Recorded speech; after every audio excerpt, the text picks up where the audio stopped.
Does it affect my mental health when I talk about Columbine and the Duggars and cults and all this crazy stuff on here? Honest to God, and this might surprise all y'all, not at all. I come from a family where we're all interested in a bunch of heavy topics and nothing was ever really shied away from. Most of the people in my family, and I'm not even talking about like my immediate family with my parents and my siblings, I'm talking about like cousins, aunts, uncles, grandparents. We all have our thing, if not a few of us, that like we just know a shit ton about.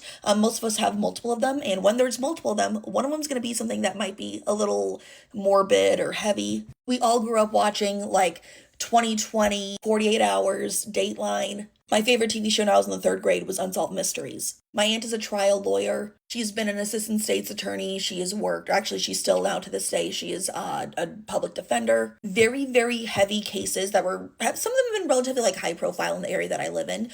They were like normal dinner conversation. My mom's parents, so my grandma, my nonna, before she passed away, then my grandfather, my papa to this day, can tell you pretty much anything about the mob or the mafia that you would ever want to know. My dad and my brother both know almost everything that there is to know about the JFK assassination. My dad also knows a ton about the Martin Luther King Jr. one. So, like, I've just been raised around a bunch of, like, really heavy topics. And it's just been so normalized, and I never really had an issue with it. Now, I do have some other mental health struggles. I have depression, I have anxiety, I get panic attacks, and I've had to learn how to manage those with so many different strategies that I have, so many different coping mechanisms, so many treatments. So I'm already doing that kind of stuff like on a regular basis because I don't want to have to deal with when those things go rough. They're going to go rough regardless, but I want to make those like periods like as infrequent as possible, and I don't want them to be as bad as they could be. So I guess you call it like regular maintenance. But on top of that, I'm always like checking in with myself and making sure that I'm in an okay space, doing what I need to do to get myself in an okay space if things are going, a little more off than usual. So I don't know, maybe like indirectly I'm helping myself get through these topics,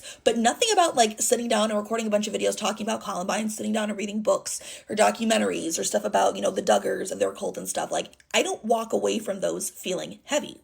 I think it's just like growing up how I have, you learn how to compartmentalize very, very easily. Like, it was never anything that was really taught to me. It's just something that you kind of pick up.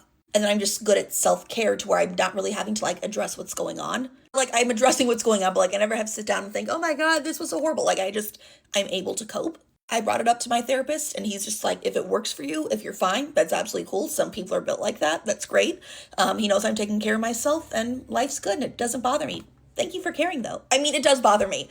It does bother me these kind of things happen, but like, it doesn't feel like heavy and I don't internalize it. I've got really good at dealing with all that. But yeah, thank you for caring.